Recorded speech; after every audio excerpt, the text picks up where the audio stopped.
Alam ko na hindi niyo magugustuhan ang ginagawa ko. Alam ko na pandidirihan niyo ako. Dahil kahit ako, nandidiri na rin sa aking sarili. Ngunit, hindi ko pinagsisisihan na sumugal ako sa ganitong paraan para sa iyo, Nay. Kaya nakikiusap ako. Sana gumising na kayo nang matapos ng lahat ng ito.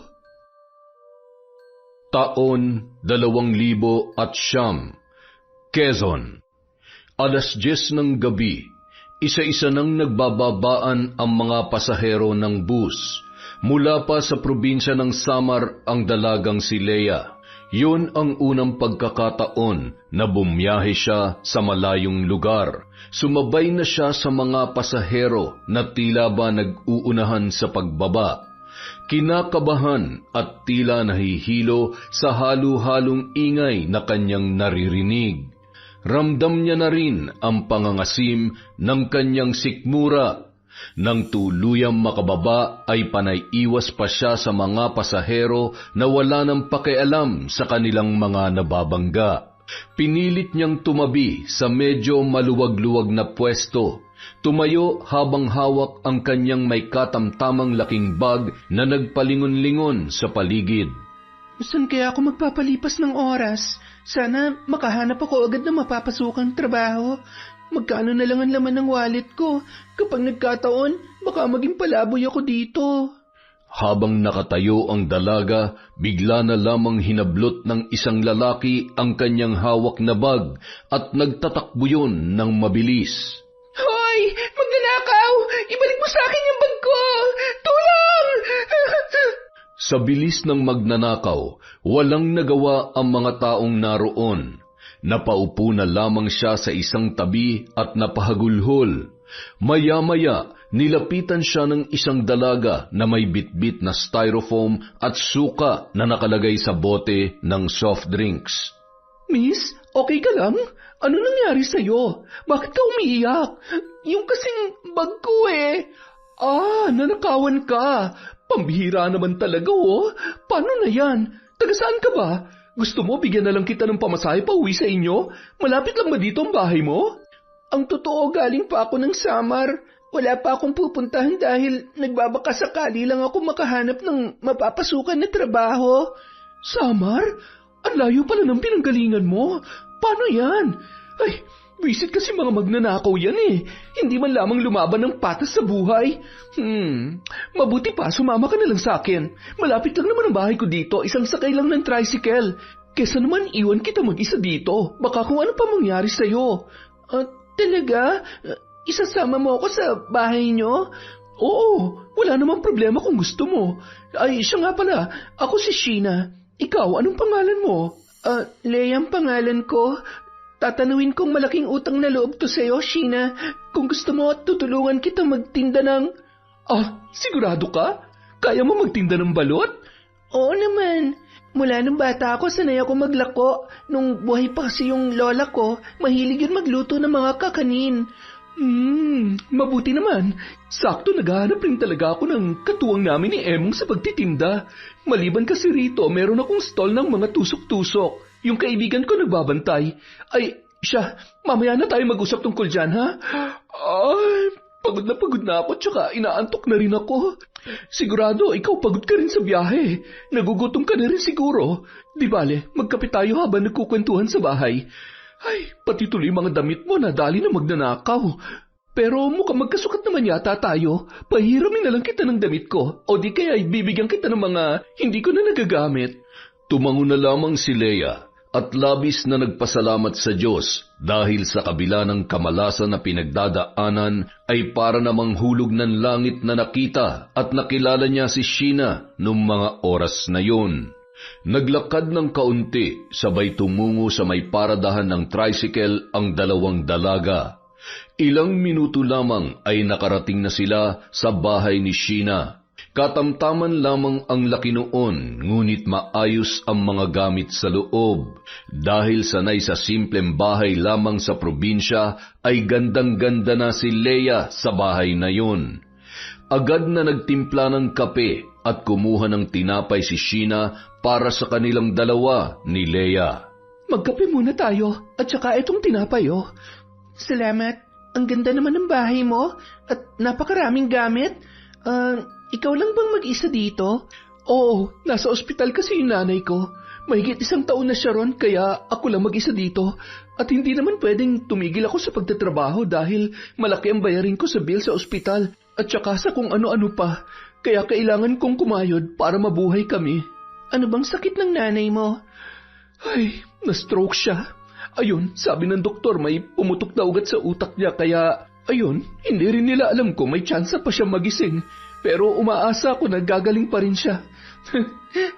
Mabigat palang pinagdadaanan mo pero nagawa mo pa rin akong tulungan. Maraming salamat ha. Huwag ka mag-alala, tuturuan din kita sa paraan na alam ko. Ang totoo niyan, sapat na sa akin na patirahin mo ako dito kapalit ng pagtitinda ko. Masipag naman ako kaya makakaasa ka na hindi ako magiging sakit ng ulo mo. Kailangan mo pa rin ng pera para sa sarili mo. Ay, siya nga pala. Anong naisip mo at dumayo ka rito sa lugar namin? Ang totoo, lumayas ako sa amin. Hindi ko na kasi kayang pananakit ni nanay at ng lasenggo niyang asawa. Anak niya ako sa pagkadalaga. Hindi rin kami magkakasundo ng mga kapatid ko. Nung mamatay si Lola, napilitan si nanay na dun muna ako sa kanya. Kaya lang, ewan ko ba, yung galit niya sa tatay ko sa akin niya ibinubuntong. Tapos yung asawa niya, pinag-iinitan naman ako. Siguro dahil dagdag pa ako sa palamunin nila. Ay, si nanay naman, mula maliit pa lamang ako para bang kasalanan ko na ipinanganak niya ako at iniwan siya ng tatay ko. Basta nung makaipon ako ng pera mula sa paglalako ng gulay, nag-ipon ako ng pamasahe kaya eto, nakarating ako dito sa Quezon. Ang totoo, sobrang kinakabahan ako dahil itong unang beses kong bumiyahe ng malayo. Ay, may kanya-kanya talaga tayong problema sa buhay. Ang mahalaga, huwag tayong bumigay. Kayang-kaya natin yan. Sige na, ubusin mo na yung kape mo. Doon ka na lang din matulog sa kwarto ko. Nako, nakakahiya naman. Kahit sa sala na lang ako. Sala ka dyan. Huwag ka na mahiya. Feel at home. Bukas na bukas, isasama na kita sa pwesto namin ni Emong. Masipag yon, masayahin pero minsan nakakaubos ng pasensya. Medyo makulit kasi eh. Matagal na kami magkaibigan nun. Siguro 70% ng buhay ko alam na alam niya. Ano, tapos ka na? Ilagay mo na lang muna dyan at bukas na tayo maghugas. Hindi na, hugasan ko na ngayon. Ikaw magpahinga ka na. Pasensya na, naging dagdag pa ako sa isipin mo. Pero hindi ako magsasawang magpasalamat sa iyo, Sheena. Alam mo, kaninang-kanina ka pa nagpapasalamat. Tsaka mo na sabihin yan kapag nasubukan mo na magtinda. Baka mamaya hindi mo magustuhan at pagsisihan mo na nakilala mo ako. Hindi naman siguro. Tsaka kahit anong trabaho basta marangal, nakakapagod man yan o ano, kakayanin ko. O siya, sige na. Maghuhugas ka na rin naman. Makikisuyo na ako nitong sakin. Sunod ka na lang sa kwarto, ha? Papalitan ko lang ng sapin at nakakahiya naman sa'yo. Maghahanap rin ako ng pamalit mong damit. Matamis ng ngiti naman ang itinugon ni Leia kay Sheena. Ramdam niya nung mga oras na yon kung gaano kabuti ang puso ng dalaga. Kinabukasan, isinama ni Sheena si Leia sa palengke. Tinuruan niya rin yung mamili ng kanilang mga kakailanganin sa pagtitinda sa street food. Nakalista lahat ng bibilhin at ipinakilala rin ni Sheena ang dalaga sa mga suki na kanilang binibilhan. Kung sakaling ikaw ang mamimili, alam mo na kung saan. Pero sa umpisa pasasamahan kita kay Emong para may katuwang ka sa pagbibitbit. Bago mag-alas 3 ng hapon, dapat nasa pwesto na tayo. Araw-araw madalas ang karaniwang ginagawa niya ay kumuha ng balut dun kina Lola Mengay sa kabilang baryo. Minsan sumasama ako sa kanya.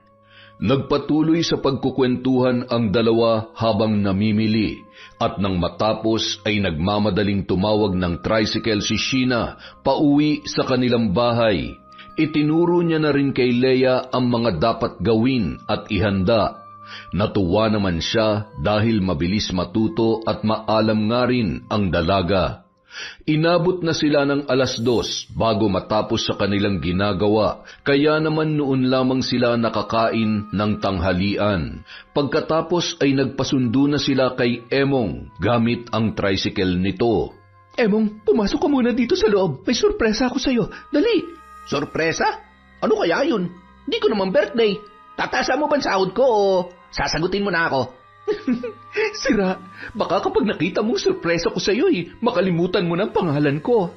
Nagmadali namang tumungo si Emong sa kusina at nanlaki ang mga mata nang makita si Leia. Uy, di mo naman sinabi na may kamag-anak ka pa palang mas maganda kaysa sa'yo. Kita mo na? Siya si Leia, bago natin makakasama sa pagtitinda, para naman hindi ka nagre-reklamo kapag nagde-deliver ako sa gabi sa mga suki ko.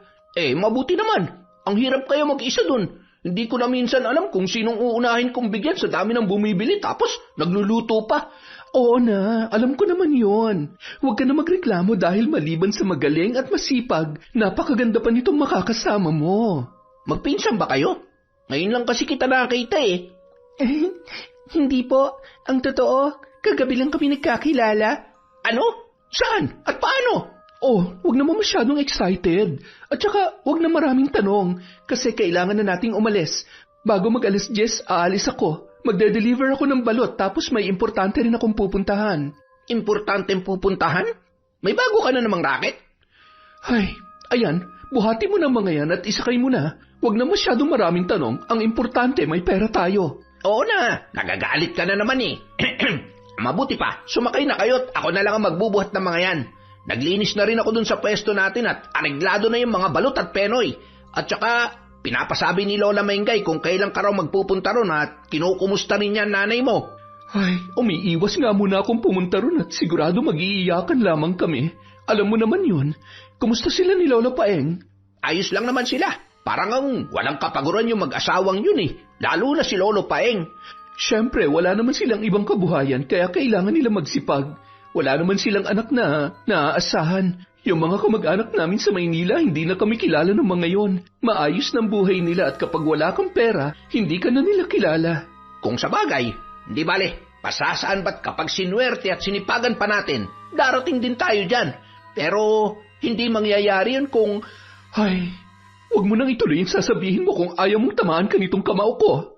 Nagpatuloy na lamang si Emong sa paghakot ng mga dapat ikarga sa tricycle at nang maayos niya na ang mga pangarga, agad na rin silang umalis. Nang makarating sa inuupahan nilang pwesto malapit sa may terminal, natuwa naman si Leia, lalo na't kabubukas lamang nila, nagdagsaan na ang mamimili.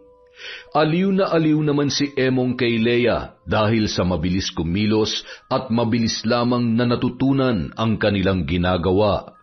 Kapag may pagkakataon, panay naman ang usisa niya tungkol sa dalaga. Tawang-tawa pa yon nang malaman na nanakawan siya ng gamit. Akalain mo sa dami ng mananakawan, ikaw pa talaga? Pero may mga pagkakataon talagang hindi natin matatakbuhan ng kamalasan. Di bale, mas okay na yun kesa sinaktan ka nila. Alam mo naman, talamak na rin ang mga magnanakaw ngayon. Mga ayaw magtrabaho ng maayos at lumaban ng patas. Tingnan mo nga tayo, mga dalaga at binata pero kumakayod para kumita. Lalo na tong best friend ko. Pagkatapos mamatay nung tatay niya, ngayon na ospital naman yung nanay niya. Hindi na tumigil sa pagnenegosyo yan at kung ano-ano pa ang racket. Kung hindi ko nga lang pinigilan, malamang kumikendeng-kendeng na sa bariyan Hoy, tumigil ka. Kung ano-ano na naman yung kinukwento mo. Leia, huwag ka masyadong naniniwala dyan. Sa 10 sinabi niyan, isa lang ang totoo. Madalas nga wala pa, puro kalokohan at haka-haka lang. Nagpatuloy ang tatlo sa kani-kanilang ginagawa at sunod-sunod na rin ang pagdagsa ng mga mamimili, lalo na ng bandang sasapit na ang gabi. 5:00 pa lamang, hindi na mapakali si Sheena. Mayat-maya tumutunog ang kanyang cellphone. Sino na naman ba yung kausap mo? Yung mga pagdedeliveran ko ng balot mamaya. Aalis ako maya-maya ha. Kayo nang bahala dito. Kapag nakaubos kayo ng mas maaga, pwede na kayo magsara. Ihatid mo na lang sila sa bahay.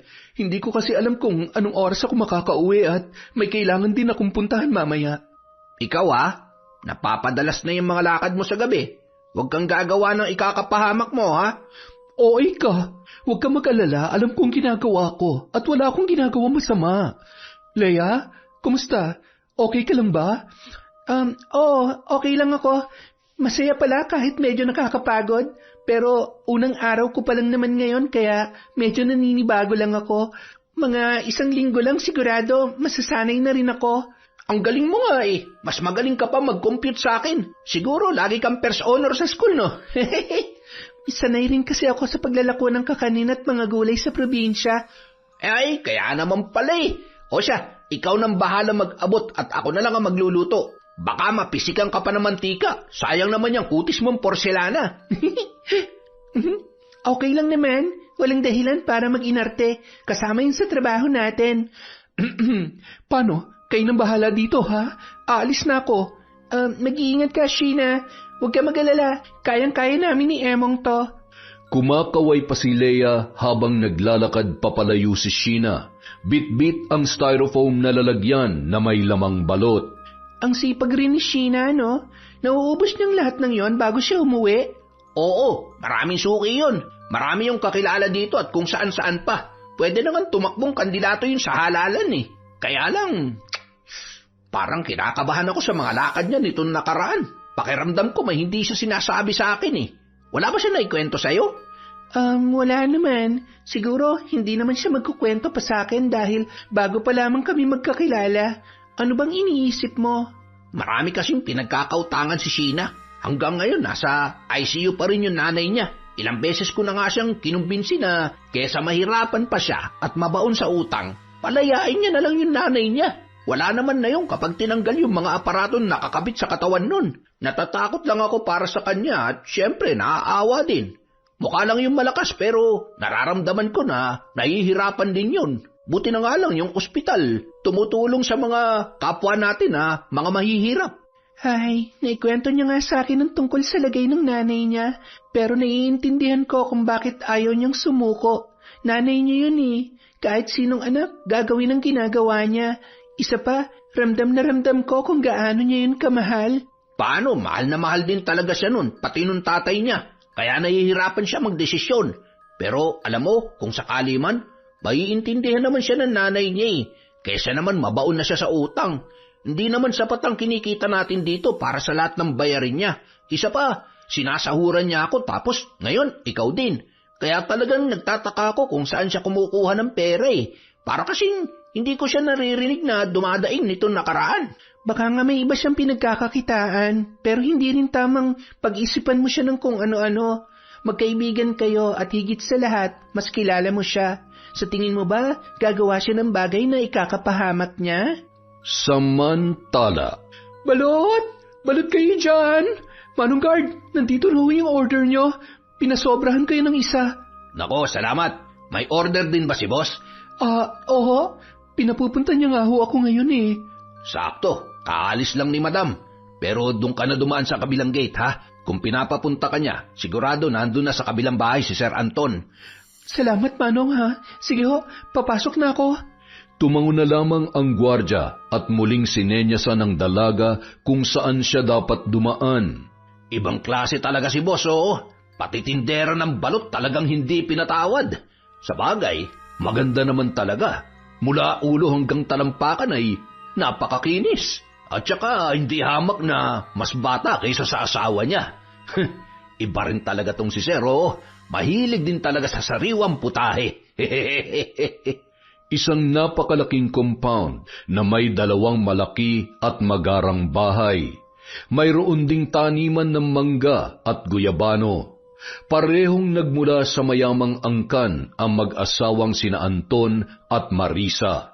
Malaki na rin ang kanilang mga anak na kapwa nasa kolehiyo na at halos kaedaran ni Sheena. Ang isa sa mga bahay na yon ay pag-aari ng mga magulang ni Anton na kapwa na mayapa na. Madalas naroon ang lalaki kapag umaalis ang kanyang asawa na abala pa rin sa pagtatrabaho para sa kanilang kumpanya. Doon niya dinadala ang kanyang mga babae na kung itrato niya ay isa lamang laruan. Tanging ang mga gwardya at kaibigan nun na si Jason lamang ang nakakaalam tungkol sa bagay na yon. Nang makapasok si Sheena, nagmamadali siyang tumungo sa pinto at kumatok. Napalingon naman ang magkaibigan na sina Anton at Jason. Mukhang may bisita kaya ata ngayon ah. Siyempre naman pare. Pwede bang wala akong pulutan ngayong gabi? Alam mo namang hindi kumpleto ang linggo ko kapag hindi ko nakikita si Sheena. Lakas ng tama mo sa babaeng yan ah. Baka naman hindi na lang siya bastang bayaran para sa'yo. Baka naman totoo na yung nararamdaman mo para sa kanya. Pre, walang ganun. Para namang hindi mo ako kilala pagdating sa mga babae. Siguro naninibago lang ako dahil dalaga ko pa nakuha si Sheena. Bibihira ng ganun eh. Isa pa, alam ko na walang ibang nagmamay-ari sa kanya kundi ako lang. Sandali lang ha, papapasukin ko lang muna yung bisita ko. Ako na, aalis na rin naman ako eh. Ayoko naman maabala ko pa kayo. Basta kapag hindi mo na gusto, ibalato mo na sa akin. Ayos ba yon? Oo naman, walang problema. Ikaw pa ba? Malakas ka yata sa akin. Nakangising tinungo ni Jason ang pinto at pinagbuksan ang dalaga. Tinitigan muna ng lalaki ang maamong muka nito. Pagkatapos ay kinindatan niya pa yun. Ay, Sheena, alam mo, naiintindihan ko na kung bakit baliw na baliw sa'yo ang kaibigan ko. Sige na, pasok ka na, Miss Beautiful. Mukhang mapapalabang ka na naman ngayong gabi. Napalunuklaway na lamang ang dalaga nung mga oras na yon at naramdaman ang pamumula ng kanyang pisngi. Sa kabila ng pambabastos sa kanya ni Jason, nagtimpi na lamang siya at nagpanggap na hindi apektado sa mga sinabi ng lalaki. Nang makapasok sa loob ng bahay, malakas niyang isinara ang pinto at tumungo sa may kusina kung saan naroon si Anton. Nandito na ako, Anton. Medyo inagahan ko na para makauwi rin ako agad. Ayan na rin yung order mo. Ayos. Kailangan ko itong ngayon. Sheena naman, kararating mo lang tapos pauwi na agad na nasa isip mo. Hindi mo man lang ba ako na-miss? Kasi ako, sobrang miss na kita. Sandali lang. Hindi na kasi ako nakauwi sa bahay para maligo at magpalit ng damit, kaya... sige. Huwag na tayo magsayang ng oras. Gusto mo ba sabayan na kita maligo? Hindi na. Hintayin mo na lamang ako sa kwarto. Hanggang ngayon ba naman naiilang ka pa rin sa akin? Sige na. Bilisan mo na. Sabik na ako sa'yo. Sige. Sandali lang. Kasasabi ko lang na maliligo muna ako. Pawisan pa ako at samot-sari pang amoy ko dahil galing ako dun sa pwesto. Hindi mo naman na kasi kailangan gawin yon. Sapat naman ng perang ibinibigay ko sa'yo. Sobra-sobra pa nga eh. Hindi ba? Tsaka, sabi ko naman sa'yo, ako nang bahala sa lahat ng bayarin mo sa ospital. Pasensya na. Hindi ko kasi pwedeng itigil ang pagtitinda dahil hindi lang naman para sa akin yon. May mga kaibigan ako na umaasa rin sa maliit na pwesto na yon. Isa pa, masaya naman ako dahil may iba akong pinagkakaabalahan. Huwag ka mag-alala, hindi ko naman kakalimutan ang obligasyon ko sa'yo. Basta ipangako mo lang sa akin na tutuparin mo lahat ng mga ipinangako mo sa akin. Agad nang tumalikod si Sheena at pumasok sa isang silid kung saan naroon ang banyo. Tiningnan pa ng dalaga ang kanyang sarili sa harap ng malaking salamin habang pa isa-isang tinatanggal ang kanyang damit. Hindi niya na napigilan ang pag-agos ng kanyang mga luha. Hindi niya lubos akalain na aabot siya sa ganoong sitwasyon para lamang maisalba ang buhay ng kanyang ina.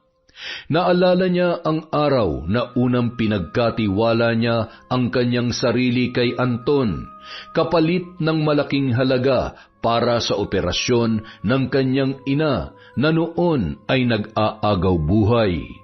Alam ko na hindi niyo magugustuhan ang ginagawa ko. Alam ko na pandidirihan niyo ako. Dahil kahit ako, nandidiri na rin sa aking sarili. Ngunit, hindi ko pinagsisisihan na sumugal ako sa ganitong paraan para sa iyo, Nay. Kaya nakikiusap ako. Sana gumising na kayo nang matapos ng lahat ng ito. Napalingon naman siya sa may pinto nang marinig ang pagkatok ni Anton. Matagal ka pa ba dyan? Bilisan mo na maligo. Hindi na ako makapaghintay eh. Sandali lang. Heto, matatapos na. Nagmadali na ang dalaga at pagkatapos ay nakasapin na lamang ng tuwalya ang kanyang katawan. Halos lumuwa naman ang mga mata ni Anton sa pagkasabik kay Sheena. Agad niyang hinila ang kamay ng babae at inihiga sa kama. Bakas ang kaba at takot sa muka ng dalaga sa bawat oras na ginagawa yun sa kanya ng lalaki. Pakiramdam niya, paulit-ulit na binababoy ni Anton ang kanyang katawan. Ni wala siyang karapatang pumalag at magreklamo sa tuwing sinasaktan siya nito. Huwag ka nang umiyak. Hindi ba katulad ko'y naliligayahan ka rin naman? Sheena, mula nung araw na ipinagkatiwala mo sa akin ang sarili mo, pag-aari na kita. Walang ibang makikinabang sa'yo kundi ako lang. Ano? Sabihin mo oo kung ayaw mo masaktan. Pumapahig naman ako sa gusto mo. Hindi mo naman ako kailangang saktan at itali dito. Nasasaktan ako. Hindi mo ba nakikita? Anton, pakawalan mo na ako dito. Yan ang gusto ko. Yung nahihirapan at nagmamakaawa ka. Okay lang yan. Maya-maya lang, dadalhin din naman kita sa langit. Sa ngayon maglalaro muna tayo, kaya huwag ka na magreklamo. Sige ka, hindi mo magugustuhan kapag nagalit ako. Kaya itiko mo na yung bibig mo. Ang bango-bango mo talaga. Diretsyong nakatingin na lamang sa sala si Sheena habang patuloy sa kung ano-anong ginagawa si Anton. Gusto niya na lamang ipikit ang kanyang mga mata at magpanggap na isang bangungot lamang ang nangyayari nung mga sandaling yun. Bandang 2:00 ng madaling araw, nagising si Sheena mula sa mahimbing na pagkakatulog. Ramdam niya ang pananakit ng kanyang buong katawan. Noong mga oras na yun, wala na si Anton sa kanyang tabi. Ang tanging naroon na lamang ay ang makapal na tig-1,000 na iniwan doon ng lalaki. Agad na hinanap ni Sheena ang tuwalya at ipinambalot sa katawan at muling naligo sa banyo. Paulit-ulit niyang kinuskos ang kanyang katawan habang pinagmamasdan ang pasa na kanyang natamo. Matapos maligo, nagmamadali yung nagbihis at gamit ang tuwalya ay siniguro niyang bahagyang tuyo na ang kanyang buhok bago umalis. Inilagay niya ang pera sa loob ng styrofoam na kanyang dala at pagkatapos ay palingon-lingon na tinungo ang gate na kanyang daraanan. Natanaw niya pa ang gwardya na noon ay halos mahulog na sa kinauupuan, dala ng sobrang antok. Dahil mayaman ang pamilya, sinisiguro ng mag-asawa ang kanilang seguridad, lalo na't usong-uso ang nakawan sa nasabing lugar. Naglakad pa si Sheena ng ilang minuto bago may nakasalubong na tricycle at sumakay pauwi sa kanilang bahay. Dito na lang ho ako, Manong. Heto ho ang bayad. Sa inyo na ho ang sukle. Nako, salamat. 500 to, Ineng. Pero salamat dahil kailangan to ng asawa kong may sakit. Ay, pagpalain ka nawa ng Diyos. Matamis ng ngiti na lamang ang itinugon ng dalaga sa driver at agad nang pumasok sa tarangkahan. Kinapa niya ang susi sa isang paso ng halaman kung saan doon niya itinatago. Nasisiguro niya na kasing tulog na noong mga oras na yon si Leia. Pagkapasok ng kwarto, dahan-dahan na siya sa kanyang kilos. Nakita niya ang pera na nakapatong sa tukador. Batid niya na yon ang benta nung araw na yon. Bahagya pang napangiti si Sheena nang makita ang mahimbing na natutulog na si Leia. Sigurado akong pagod na pagod siya at naninibago ang katawan niya. Agad na rin yung humiga at nagtalukbong ng kumot. Hindi pa rin makatulog dahil sa tuwing ipipikit ang kanyang mga mata ay naririnig niya ang boses ni Anton. Gayun din, hindi mawala sa kanyang isip ang mga karanasan na ginagawa ng lalaki sa kanya. Ilang minuto pa ang lumipas, nakatulog na ang dalaga. Pagkaraan ng 3 oras, kailangan niya na naman bumangon para mamalengke. Ang sakit ng katawan ko. Hindi ko yata kaya mamalengke ngayon. Pasasamahan ko na lang muna si Leia kay Emong. Leia, gising na. Pasensya na, medyo masama kasi ang pakiramdam ko eh. Pwede bang kayo na muna ni Emong ang mamalengke? Tatawagan ko siya para sunduin ka dito. Oo. Wala namang problema. Okay ka lang ba? May lagnat ka ba? Okay lang ako. Medyo mabigat lang ang katawan ko. Anong oras ka na nakauwi? 12:00 na nung nagsara kami ni Emong. Hihintayin pa nga sana kita kaso antok na ako eh. Siguro bandang 2:00 ako nakauwi. Dumaan kasi ako sa kaibigan ko pagkatapos ko mag-deliver. Ayun, medyo napasarap ang kwentuhan. Sige na, matulog ka na ulit para makapagpahinga ka na maayos. Kami na munang bahala ni Emong. Salamat, Leia, ha? Walang anuman. Gusto mo kunang kita ng gamot? Ako na lang mamaya pagbangon ko. Huwag ka mag-alala. Simpleng pananakit lang ng katawan to. Teka, tatawagan ko muna si Emong, ha? Magkape ka muna dyan. Tumango naman si Leia at agad na lumabas ng kwarto habang kausap ni Sheena si Emong sa kanyang telepono. O siya, dadaan muna kami kay Lola Mengay bago pumunta ng palengke para isang lakad na lang. Ikaw nang bahala. Salamat, Emong, ha? Makalipas ang ilang minuto, dumating na si Emong para sunduin si Leia.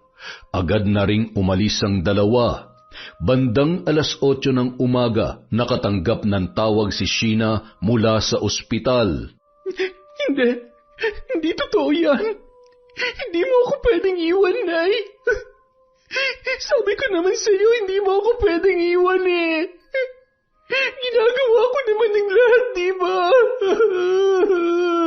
Natataranta siyang tinawagan si Emong para ibalita ang nangyari. Ano? Ay, huwag ka nang umiyak. Pupunta na kami ngayon din. Pupuntahan natin agad ang nanay mo, ha? Hintayin mo kami ni Leia at baka kung mapaano ka pa. Sige na. Ano nangyari? Wala na nanay ni Sheena. Ay, pero mas mabuti na rin siguro yun dahil pareho na silang nahihirapan sa sitwasyon. Umuwi na tayo. Sasamahan natin siya sa ospital. Ay, kawawa naman siya. Tara na, kailangan niya tayo ngayon. Nang makauwi, nadatnan nilang umiiyak sa kwarto si Sheena habang inaapoy ng lagnat. Kailangan mo maging malakas. Ikaw dapat ang mag-asikaso sa nanay mo. Kung pwede lang na kami na lang dalawa para makapagpahinga kay, ginawa na namin. Ay nako, tumigil ka na rin sa kakaiyak at lalo ka lang mahihirapan. Anong tumigil? Okay ka lang ba? Wala na si nanay. Hindi mo ba naiintindihan kung gaano kasakit yon para sa akin? Siya na lang ang meron ako, Emong. Alam mo naman yon, di ba? Siya ang dahilan kung bakit ginagawa ko lahat ng to. Ginawa ko naman ang lahat para mabuhay siya. Alam ko naman, pero dapat hinanda mo na rin ang sarili mo para sa bagay na to. Matagal na siyang wala. Kailangan mo lang tanggapin dahil hindi mo naman hawak ang buhay niya.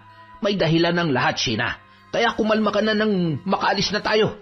Huwag ka mag-alala. Nandito pa naman ako eh. Kami ni Leia. Hindi ka namin pababayaan. Tama si Emong, Leia. Kahit bago lang tayo magkakilala, alam ko na napakabuti mong tao. Kaya makakaasa ka na mananatili ako mabuting kaibigan sa'yo na masasandalan mo ako sa mga ganitong pagkakataon.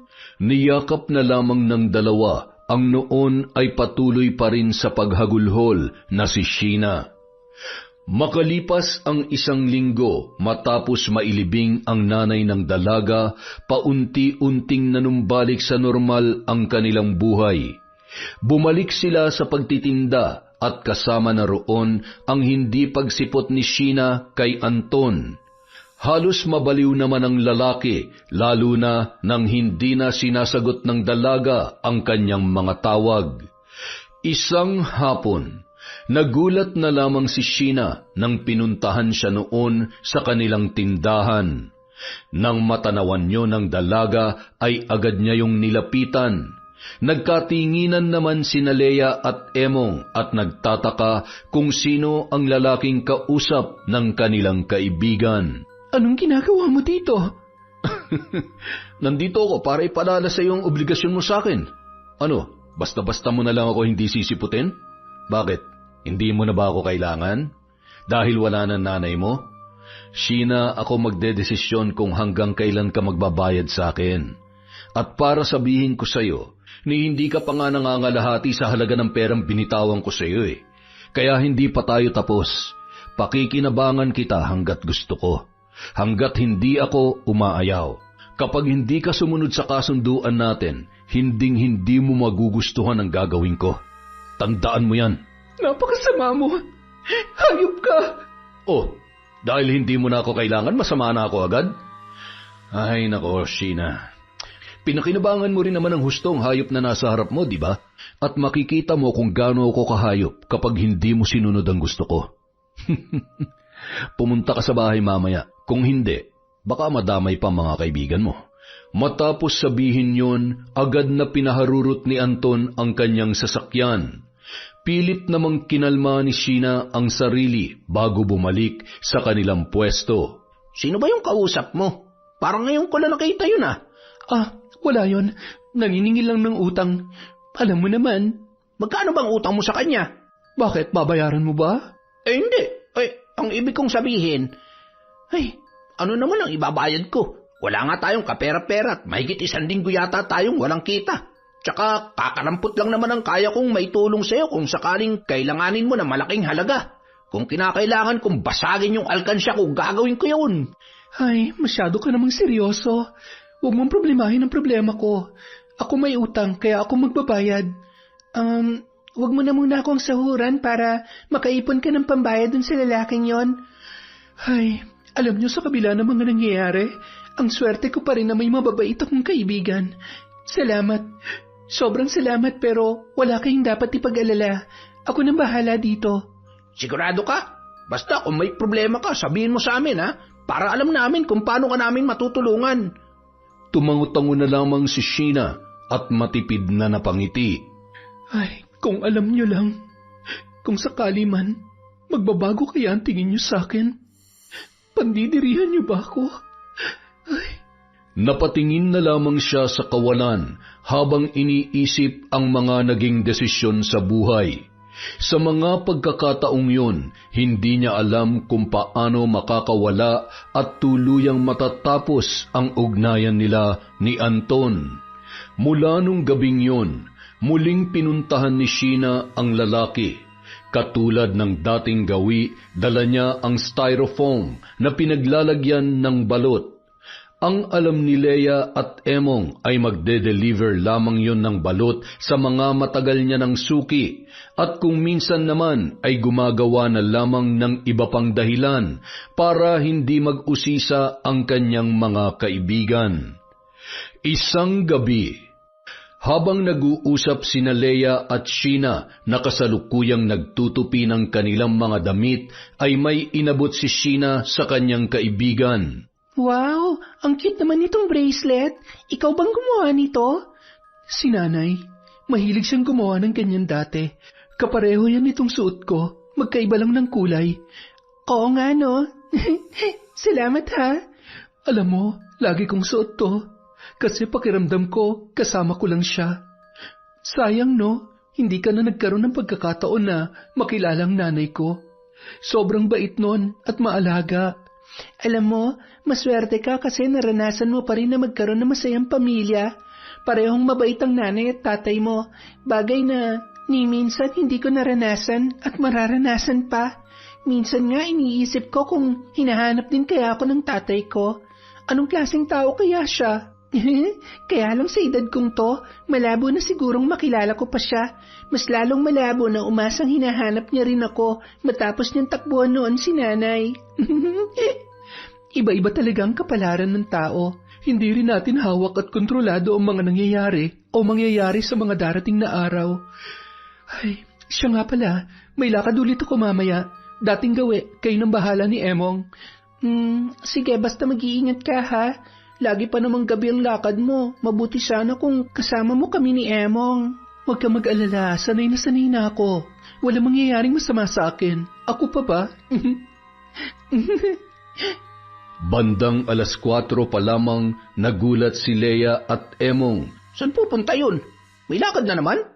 Oo. Sinabi niya yun sa akin kanina. May pupuntahan nga raw siya. May pupuntahan na naman? Napapadalas na yata yan Wala ka bang napapansin sa kanya? Pakiramdam ko kasi may hindi siya sinasabi sa atin Wala naman. Pero nung isang beses may mga pasasya na parang sa may bandang likod. Anong sabi niya? Sabi niya lang, madalas daw kasi siya nagkakapasa kapag malapit na magkaroon. Pero nung minsan, parang tulala siya. Siguro namimiss niya yung nanay niya. Natural lang naman yon. Pasa? Tapos madalas, masama ang pakiramdam. Hindi kaya may sakit siya? Grabe ka naman, wala naman siguro. Ay, kung ano-ano na naman yung iniisip mo. Sa tingin ko naman wala naman siyang ibang tinatago. Tsaka sabi niya sa akin, malapit na raw mabayaran yung mga utang niya. Ay, mabuti naman. Teka, saan siya kumukuha ng pera? Ang dami mo namang tanong. Bahala ka na nga dyan. Ang kulit-kulit mo naman Kapag ako nainis, babarangin na kita. Marunong ka? Masama yun Oo, alam ko. Mambabarang yung lola ko at tinuruan niya rin ako. Kaya lang ayaw ko naman maging mambabarang kung sakaling ikaw ang una kong... Magkakasundo pala kayo ni Lola Mengay. Marunong din yun mambarang. Lagi nga kaming kinukwentuhan nun ni Sheena Paano kaya ginagawa yun?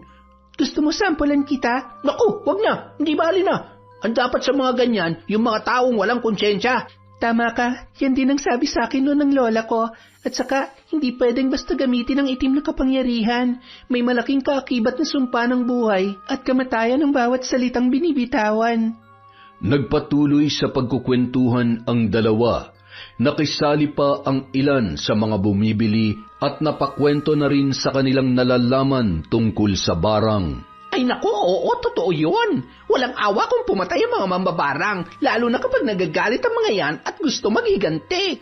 Hindi na nga kita aasarin, baka magalit ka pa sa akin. Huwag mo akong babarangin Gusto ko pa mabuhay ng matagal. Natawa na lamang si Leia dahil kitang-kita niya sa mukha ni Emong ang takot ng mga oras na yun. Samantala, parang awa mo na. Itigil na natin to. Gusto ko na ng normal na buhay. Hindi ko na kayang sikmurain pang lahat ng ginagawa mo sa akin.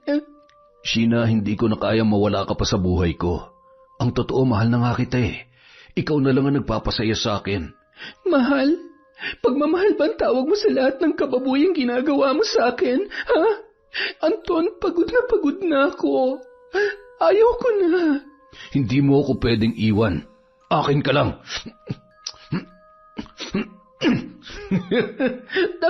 Hayop ka. Patayin mo na lamang ako. Parang awa mo na, patayin mo na ako. Gusto mo talaga masaktan, Kayang-kaya kitang patayin kung gugustuhin ko. Bakit ba kasi ang tigas ng ulo mo? Hindi ka marunong umintindi, Mahal naman kita at hindi ka naman masasaktan ng sobra kung aayon ka lang sa gusto ko. Masasaktan ka lang pag nag-inarte ka. Lagi mo na lang kasi inuubos ang pasensya ko Tandaan mo, hawak kong buhay mo. Ako magpapasya kung hanggang kailan ka mabubuhay para pagsilbihan at paligayahin ako, Sheena.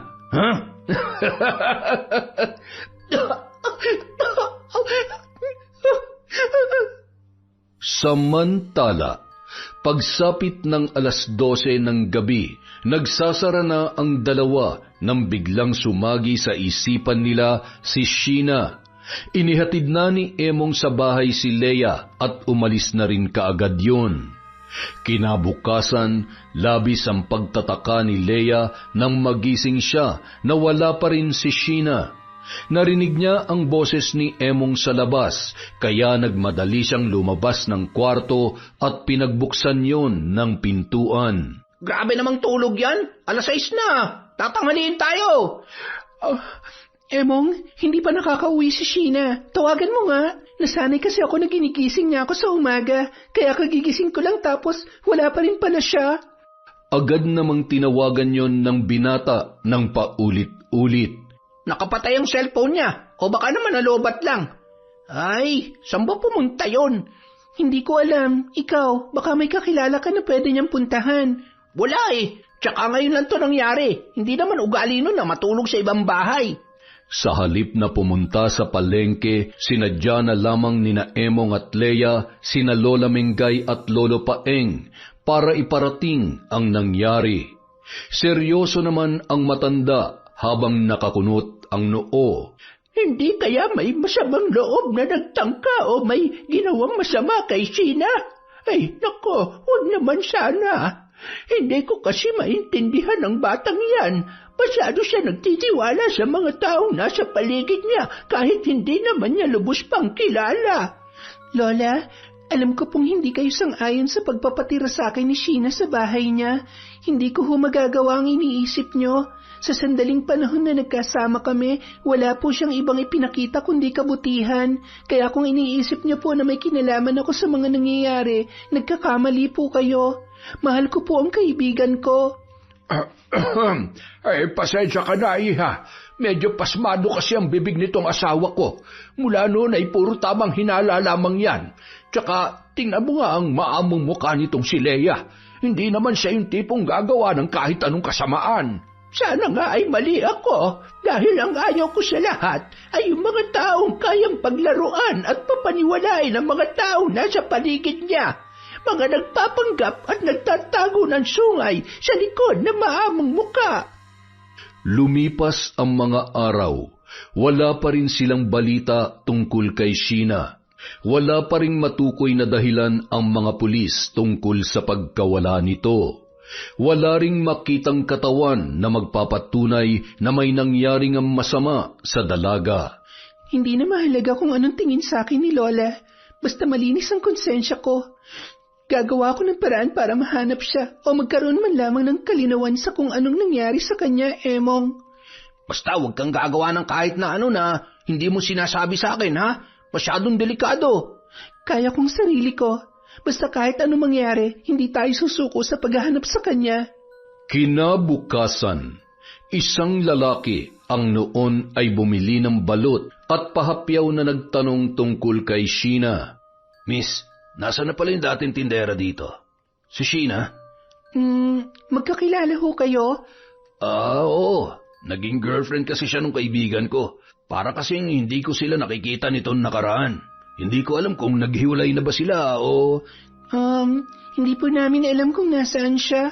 Baka ho umuwi ng probinsya. Bigla na lang din po kasi siyang nawala. Baka nga. Ikaw, taga saan ka? Hindi ka na ba nag-aaral?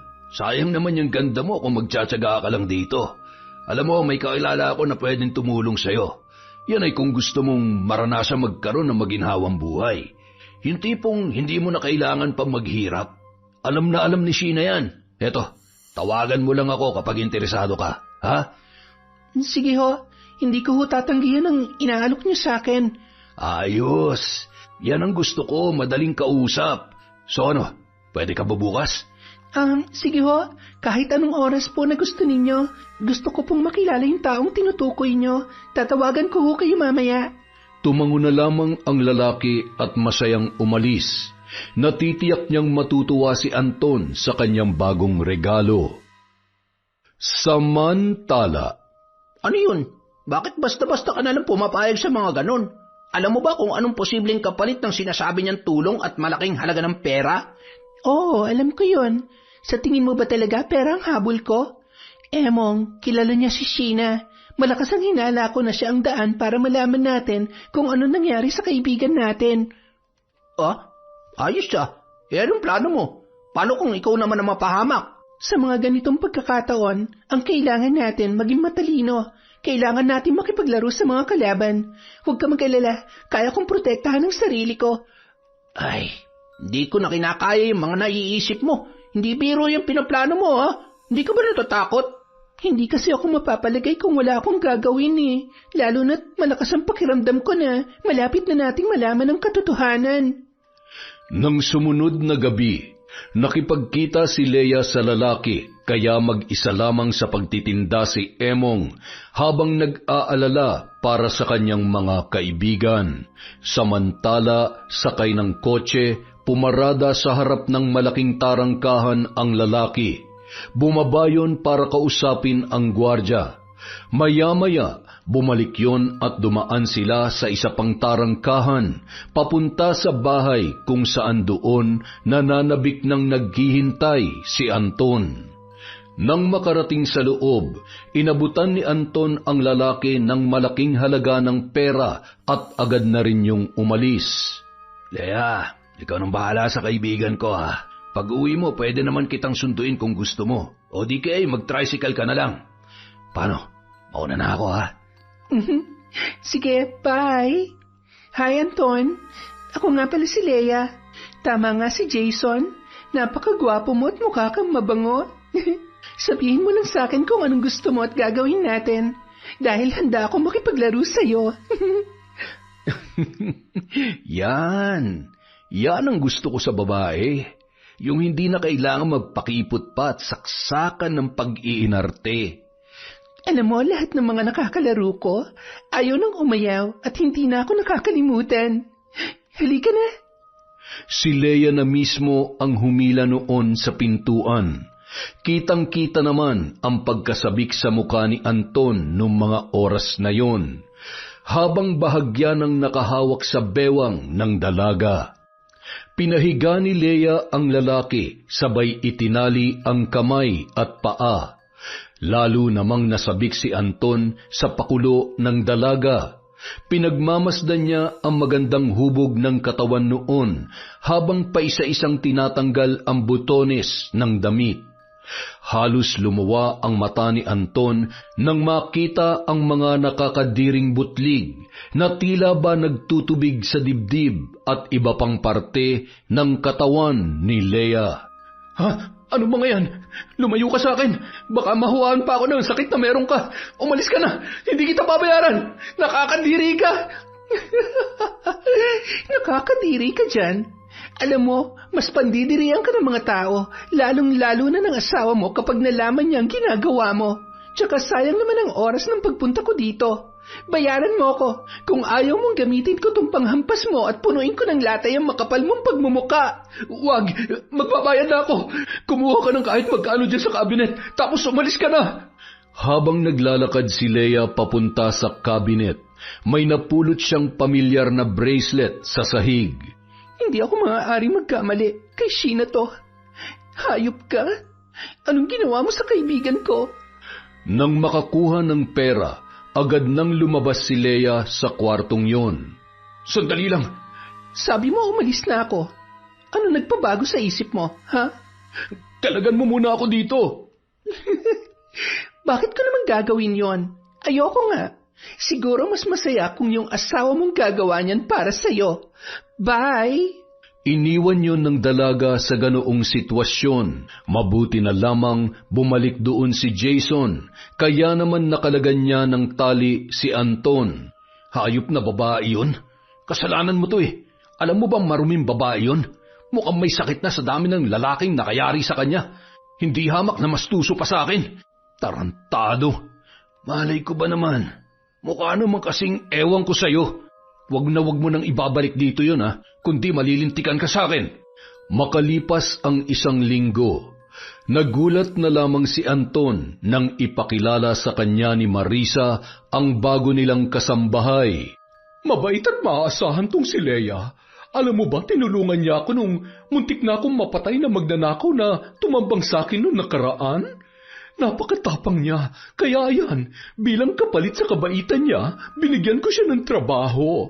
Nanlilisik naman ang mga mata ni Anton habang nakatingin sa dalaga. Madam, parang hindi po yata ako gusto ni Sir. Tingnan niyo po para pong galit siya at... Pasensya na. Ganito lang talaga ako kung tumingin.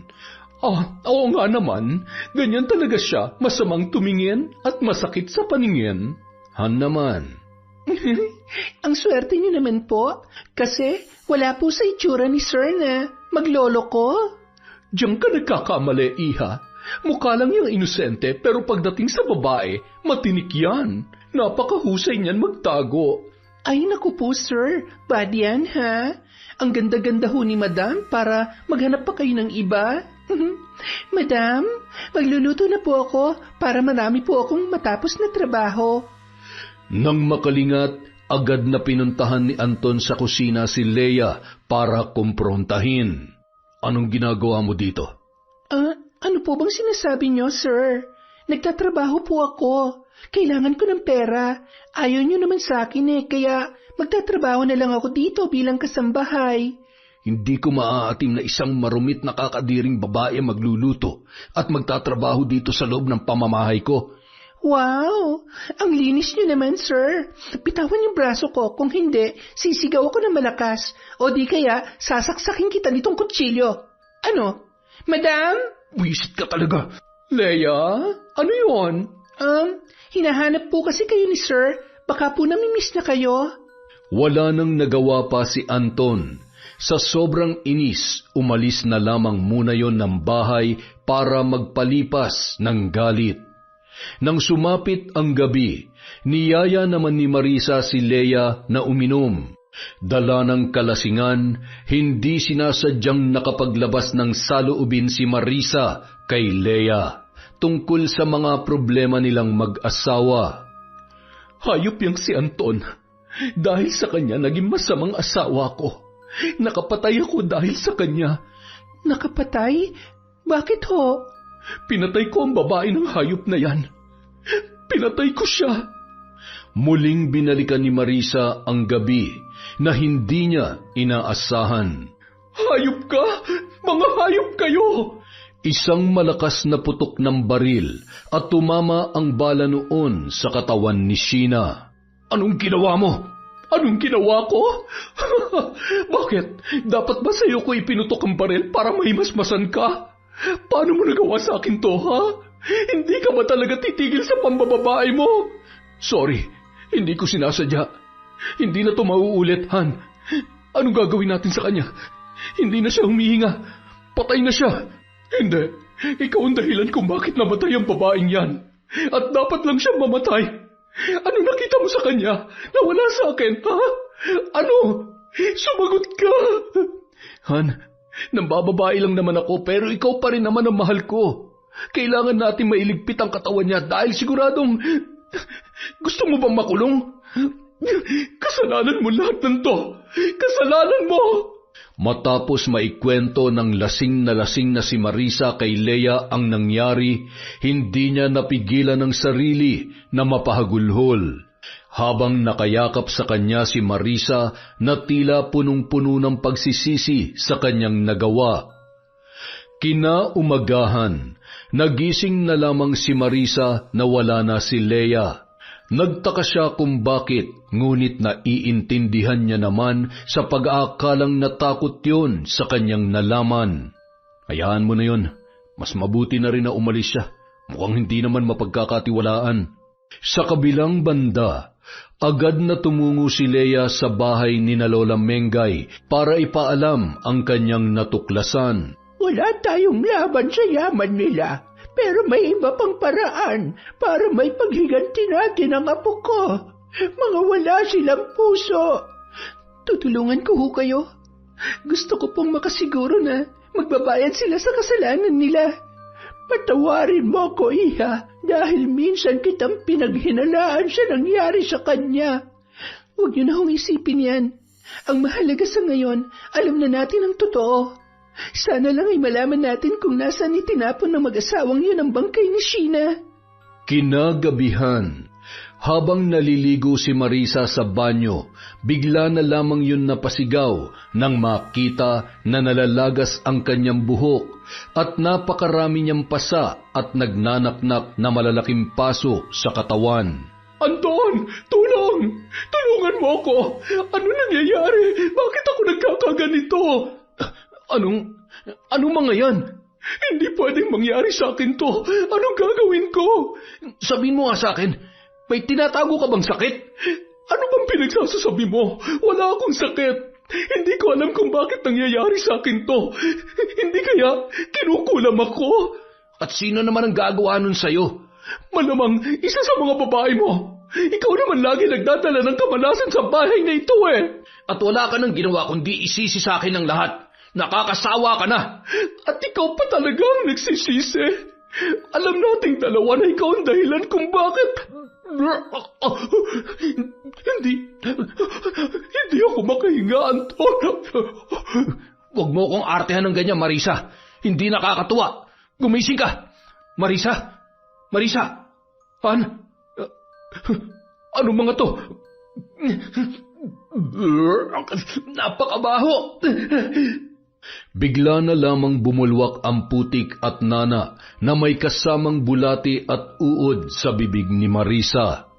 Tatayo na lang sana si Anton para tawagin ang kanyang mga anak nang bigla naman yung namilipit sa sobrang pananakit ng kanyang tiyan hanggang sa gumapang na yun sa sahig. Unti-unti niyang naramdaman ang paglobo ng kanyang tiyan hanggang sa pumutok yun at may naglabasang iba't ibang insekto. Gumagalaw pa ang mga yun. Kasabay noon ay may lumalabas na anay sa kanyang ilong at tainga, kasabay ng kanyang paghiyaw. Tama na! Tulong! Tulungan niyo ako! Ilang sandali pa, may kung anong pwersa na humila sa kanyang dila at malakas niyang nakagat at naputol yun. Napakaraming dugo ang tumilamsik kasabay ang patuloy na pagsuka ng napakabahong putik. Samantala, Hindi pa siya marapat mamatay ng ganito kadali. Pahihirapan pa natin siya. Dapat lang magdusa siya hanggang sa huling sandali ng buhay niya.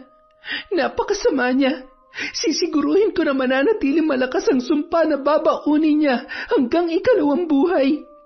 Gusto ko na sa bawat segundo na natitirang oras niya ay mapuno siya ng takot at pagsisisi. Sa ngalan ng aming pinag-anib na kapangyarihan, pagtibayin ang sumpa ng kamatayan at pasakit na unti-unting kikitil sa kanyang buhay. sa kabilang banda, isinugod pa sa ospital ang mag-asawa, ngunit tinanggihan na yon ng doktor dahil sa malubha at di pangkaraniwang kalagayan ng mag-asawa. Wala ng buhay si Marisa. Palala naman ang palala ang kondisyon ni Anton, kaya naman napilitan ang isa sa mga katulong na maghanap ng albularyo na may alam sa panggagamot ng barang at dahil na rin sa pagmamakaawa ng kanilang mga anak. Nang makita ng albularyo ang kalagayan ni Anton ay napailing na lamang yun. Ikinalulungkot ko, ngunit hindi basta-basta ang pambabarang na ito. Napakalakas na pinag-ugnay na kapangyarihan. Malaki ang naging atraso ng tatay nyo, kaya wala na tayong magagawa. Maaaring pansamantalang maibsan ang nararamdaman niya, ngunit sinasabi ko sa inyo, hindi rin magtatagal ay babawian siya ng buhay, katulad na nangyari sa nanay nyo. Barang din ang kanyang ikinamatay. At lahat ng ito ay nangyayari dahil sa isang malaking kasalanan na kanilang nagawa. Napahagulhol na lamang ang magkapatid at naguguluhan sa kanilang mga nalaman. Makalipas ang isa pang linggo, sigurado ka bang kaya mo na? Hindi na ba masakit ang sugat mo? Opo, kaya ko naman na po. Medyo nanunumbalik na rin ho ang lakas ko. Ay, grabe ang pinagdaanan mo, iha. Paano na lamang kung hindi ako nagawi sa liblib na lugar na yon? Baka kung napano ka na. Maraming salamat ho, Manong. Salamat ho sa inyo ni Nanang. Kahit ho kailangan nyo ng pera ay hindi ho kayo nagdalawang isip na dalhin ako sa ospital. Salamat din ho sa pansamantalang pagkupkup nyo sa akin. Huwag ho kayo mag-alala. Babayaran ko ho lahat ng yon dahil alam kong kailangan din maoperahan ni Nanang. Huwag mo na munang alalahanin ang bagay na yan. Mas importante ang buhay, higit sa ano paman. Isa pa, alam ko kung gaano kabuti ang puso mo. Kaya sa kabila ng lahat, hindi ka pinabayaan ng Diyos. Siguro nga po. Huwag po kayo mag-alala. Sa pangalawang pagkakataon na binigay niya sa akin para mabuhay, gagawin ko na ho kung anong tama para sa sarili ko at sa mata ng Diyos. Lahat naman po na nangyari sa akin ay bunga ng isang maling desisyon. Gusto ko na lamang pong mamuhay ng payapa at magpakalayo-layo para sa kaligtasan ko. Hindi ka ba magsasampa ng kaso? Hindi mo ba bibigyan ng hustisya ang pagtatangka nila sa buhay mo? Bahala na ho ang karma na gumawa nun para sa akin. Sa ngayon ho, gusto ko lang makasama mga kaibigan ko. Alam ko, nararamdaman ko na nag-aalala na sila para sa akin. Nang sumunod na araw, abala sa pagkukwentuhan sina Emong, Leia at ang mag-asawang sina Lolo Paeng at Lola Mengay sa balkonahe ng kanilang bahay. Sabay-sabay silang napalingon nang may tumigil na tricycle sa tapat ng kanilang tarangkahan. Hindi makapaniwala ang mga yon nang makita si Sheena na noon ay bahagyang paika-ika pang naglalakad dahil nanghihina pa rin sa kanyang natamo. Apo, buhay ka! Ano nangyari sa'yo? Anong ginawa nila sa'yo? Lola, huwag na ho kayong umiyak. Nandito na ho ako. Buhay na buhay at hindi pa po ako maaaring mamatay. Sheena, akala namin pinatay ka na ng mga hayop na yon kasi paano mo nalaman? Huwag mong sabihin na... Oo, muntik na rin niya mapahamak para lang malaman kung ano nangyari sa'yo. Ewan ko ba, magkapatid yata kayo eh. Parehong saksakan ng tigas ng ulo ninyo. Ay, ikaw talaga. Bakit mo ginawa yon? Hindi ka ba nila sinaktan? Anong ginawa sa'yo ng hayop na Anton na yon? Kalimutan na natin yon. Basta sa ngayon, gusto lang muna kitang... Emong, hindi mo ba namiss ang kaibigan natin? Bakit kayo ganyan? Ayaw ko pa namang umiiyak at nakakabawas ng kapugian. Sana'y mapanatili niyong ganyang katibay ang pagkakaibigan ninyo. Apo, mas makabubuti kung dumito ka muna at na maalagaan ka namin. Ipahinga mo muna ang isip at katawan mo. Hayaan mo muna sina Emong at Leia sa negosyo ninyo. Kailangan mo munang alagaan ang sarili mo. Tsaka wala ka na rin dapat ikatakot pa dahil pinagbayad na namin sila sa mga nagawa nilang kasalanan sa'yo. Siya nga po pala, Manong, halipo muna kayo dito. Agad namang lumapit ang matandang lalaki sa kanila na may masayang ngiti sa kanyang mga labi. Lolo, Lola, Emong, Leia, gusto ko palang ipakilala sa inyo ang... Ay, Diyos ko naman, Apo. Huwag naman ganito. Huwag ka naman pumatol sa kaidaran lang namin ng Lolo Paeng mo. Ay, Jesus Mariosep, hindi po ako boyfriend ng apo ninyo. Ako ho yung nakakita sa kanya sa may sementeryo nung itapon ho siya roon ng mag-asawa. Hindi ko naman ho matiis na hindi siya tulungan, lalo na ho't minsan ko na siya naging pasahero. At kahit sino naman sigurong nakakita sa kanya, itutulungan siya. Ganun ba? Salamat sa'yo. Pasensya na. Mas matatanggap ko pa kung ako na lamang ang liligawan mo kaysa sa apo ko. May asawa na ho ako. Pasensya na. Ay, iha, uuwi na muna ako. Dumalaw ka na lang sa amin kapag malakas ka na, ha? Abay, hindi na ako bet. Hindi na ata gumagana yung beauty ko, ha? Aray! Kapag ako lumilingon sa iba, galit na galit ka. Tapos ngayon, harap-harapan mo ipinamumukha sa akin na interesado ka pa magpaligaw sa iba. Manahimik ka nga dyan. Nagbibiro lang naman ako. Kung ako ikakarengkeng, di sana noon pa. Ngayon pa ba? Uugod-ugod na tayo. At saka, huwag ka mag-alala. Kung sakali man ay hindi na rin naman ako mabubuntis. Ay naku, ito talagang matandang ito. Puro kalokohan. Baka ho pwede nyo naman kaming patikmin ng napakasarap nyong tinola. At saka, mukha hong gutom na si Sheena. Nangangayayat na at mukhang kailangan niya ng humigop ng sabaw. Siya, manghuli ka ng manok sa likod at katayin natin. Ikaw, Apo, magpahinga ka muna, ha? Leia, alalayan mo muna ang kaibigan mo at magkwentuhan muna kayo. Iginiya naman ni Leia si Sheena sa silid ng dalawang matanda at pinahiga roon ang dalaga habang nagkukwento tungkol sa nangyari. Hindi ko akalain na magagawa mo yon para sa akin. Salamat. Salamat sa bracelet na binigay mo dahil yun ang nag-udyok sa akin na ituloy ang plano ko. Akala ko nga si Anton talagang pumatay sa'yo. Yung asawa niya pala. Pareho lang naman sila.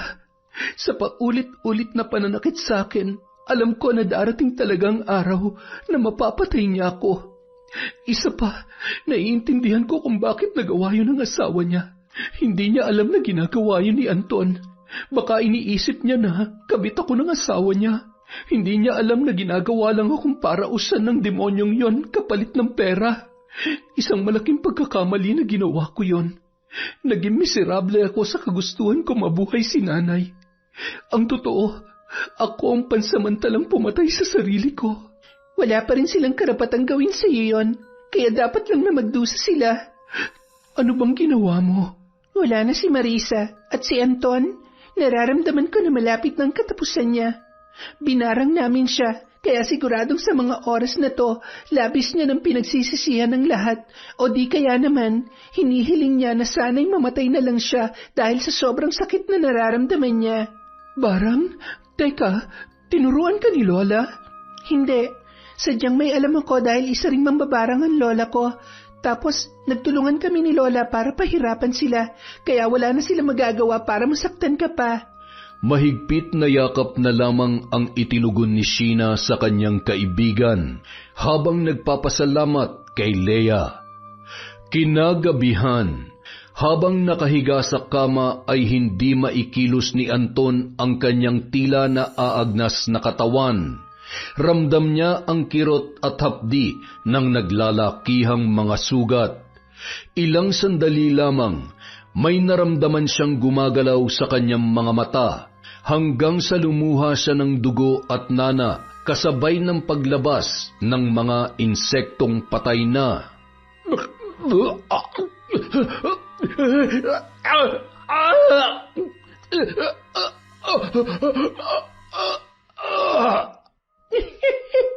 Sa wakas, natapos na rin ang iyong paghihirap. Doon ka naman magdusa sa impyerno. Walang katapusang parusang nararapat sa taong katulad mo. Yon, isang malupit na naman na kwento mula sa kwentong Enteng. Pasensya na po kayo, sa susunod na po ang shoutout natin. Promise po yan, babawi ako sa susunod. Maraming salamat po sa walang sawang pagsuporta sa kwentong Enteng.